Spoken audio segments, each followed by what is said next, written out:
Are you ready to hit the range? In this GUNSMARTS video, I'm sharing how to store your firearm on the way to the range, what to pack in your range bag, and what targets and other gear to bring with you to make your session both productive and fun.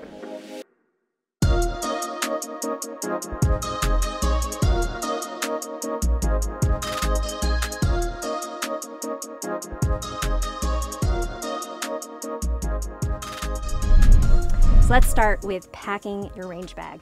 I highly recommend investing in a bag to keep all of your necessities all in one place. Range bags come in all different sizes and shapes, from small bags for short trips and minimal gear to large bags that will hold a lot more stuff. Just something to keep in mind, the bigger the bag, the more you will put in it and the more you'll have to carry it around with you too. Me, I like structured range bags with multiple compartments and pockets to help me keep everything organized. Beginning with the essentials here, I have eye and ear protection. Gotta have those. Of course, you'll need to bring ammunition and magazines or other appropriate loading devices for your firearm in your bag. If you plan to work from a holster or a belt, you want to make sure you pack that as well. You may wish to bring a small cleaning kit, toolkit, mag brush, or multi-tool. It's also a good idea to carry a small first aid kit or a trauma kit as well, just in case. If you plan to work with a shot timer, you can bring one of those too. Put that in your bag. I always have one of these. And you may want to bring water, snacks, bug spray, sunscreen, notebook, pen, marker, towel, a hat with a brim. These are all additional items that you can add based on the weather conditions and the range. One last thing to pack, your firearm. And there are plenty of options available to you that are both convenient and safe. When transporting firearms to and from the range, make sure they are unloaded. One of the best ways to do this is using a chamber flag. Chamber flags like this are designed to be plainly visible for you and others around you to help let everyone know that your firearm is unloaded. The steps are simple. Take out your mag, visually and manually inspect the chamber to ensure it's unloaded. Now for the flag, lock the slide to the rear, insert it into the chamber, and close the slide or bolt on the flag. Once you've unloaded your firearm, now it's time to secure it. Your state may have specific rules about this, and some may require that firearms are locked up and inaccessible. Check state and local laws to make sure that you are in compliance. In areas without these specific regulations, you may wish to store your firearm right in your range bag. Most range bags have built-in compartments for firearms, but you may want to invest in a pouch or gun rug in addition to your bag too. Storing your firearm in a separate rug is convenient because it allows you to take your pistol to the line or the safe area to holster or handle without lugging around all of your other gear too. Need a way to lock up your firearm in a soft-sided case? This is where gun locks come in handy, and I have two examples to show you. First is a cable lock. A cable lock passes through the opening in the slide and through the grip. Now, a trigger lock is a device that locks directly to the frame. It secures the trigger, preventing both access and firing, and is another option to consider. You can also use a hard side case, whether you use a padlock or a case with an integrated lock. It's really easy to secure your pistol for transport to the range with one of these.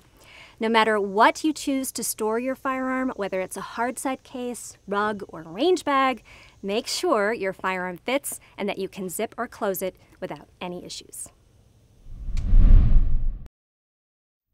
When it comes to the types of targets to bring to the range, you have a lot of choices. For indoor ranges, in most cases, it's just a matter of taping or stapling a target to an existing backer. But for outdoor ranges like this one, you'll likely need to think about not only what targets to bring, but how you'll be putting them up too. So let's begin with targets. There are so many different types of targets out there, from shooting sports specific targets to paper targets with bullseyes and targets with little adhesive holes, steel targets, and other targets that make it easy to see whether the target has been hit. Whether it's a target designed for concealed carry or one with several aiming points to help improve accuracy, there are no shortage of options. My personal favorite is a cardboard target like this one. Not only can I use it for training for competitions, it's too easy to add small aiming points, whether they're stickers or easy to draw on dots with a marker. They also make great target backers, a stiff backing to attach paper targets. When it comes to repairing targets and covering up your bullet impacts, to keep track of your most recent hits, you can use stickers or pasters designed for the task. A roll of masking tape works well too, or you can mark those bullet holes with a marker so you know which ones you've hit. Whichever method you prefer, you'll want to add it to your range bag packing list as well. As for target stands, your range might supply these, or you may want to consider purchasing or making your own. There are plenty of retailers that have ready-made target stands for use with furring strips or 2x2 wood to attach the targets to. Then it's just a matter of using an industrial stapler, or my favorite for furring strips, extra large binder clamps to attach to that backer. More of a DIY type, a quick internet search can offer up plans for target stands made from 2x4s or PVC pipe. Another option for targets is steel, and these offer a long-term range time fun option. Steel is entertaining to shoot because of that auditory feedback, and steel targets can encourage you to shoot faster as well. Some important safety precautions for steel. Make sure any steel you shoot is rated for your ammunition and that you set steel targets at least 10 yards from the firing line. You may even want to consider shooting frangible ammunition or ammo designed to reduce ricochets as well. As with paper targets, there are plenty of choices when it comes to steel as well. Stationary steel comes in all shapes and sizes. Reactionary steel like pepper poppers, plate racks, dueling trees, and Texas stars not only make that distinct ding, these targets fall too. You've packed your range bag, have all your targets, and are ready to hit the range. Now is a good time to think about range safety and courtesy. Knowing and understanding the 4 rules of firearm safety are critical. Learning range-specific rules before your shooting venture is also very important. Vocabulary terms to learn include ceasefire. This is a range command that should be taken very seriously. It means to unload and show clear now, not after you've finished a string of fire or shoot through a magazine. When you hear ceasefire, stop, unload, and make sure your firearm is clear. Anyone, that's including you, can call a ceasefire on the range to ensure that everyone stays safe. Cold range. This is a term used to describe when no one on the firing line has a loaded firearm. Outdoor ranges are commonly cold ranges, and in these cases, the only time you're allowed to have a loaded firearm is when you're under the direct observation of a range or safety officer. Hot range, the opposite of a cold range. This is a range condition where people have loaded firearms. An example would be an indoor range with firing lanes. At any given time, someone could be loaded and shooting on the firing line. Muzzle.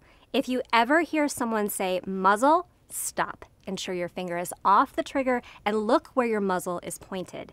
Muzzle discipline, especially for indoor ranges with multiple shooting lanes, is extremely important. This type of correction isn't an insult or a criticism. It's a command to be followed and one that keeps everyone on the firing line safer. Range officers or ROs, safety officers or SOs, range masters, directors, these are all titles that can be used for those who run ranges. Some ranges may require you to be under the direct supervision of an official at all times, whereas others may not be as strict. Check with your local range to make sure you follow any range-specific rules. We've covered what to pack in your range bag, how to transport firearms to the range, target options, and important range commands. Prepping your gear and learning range and safety rules will help you feel ready and confident to work on your shooting skills the next time you hit the range.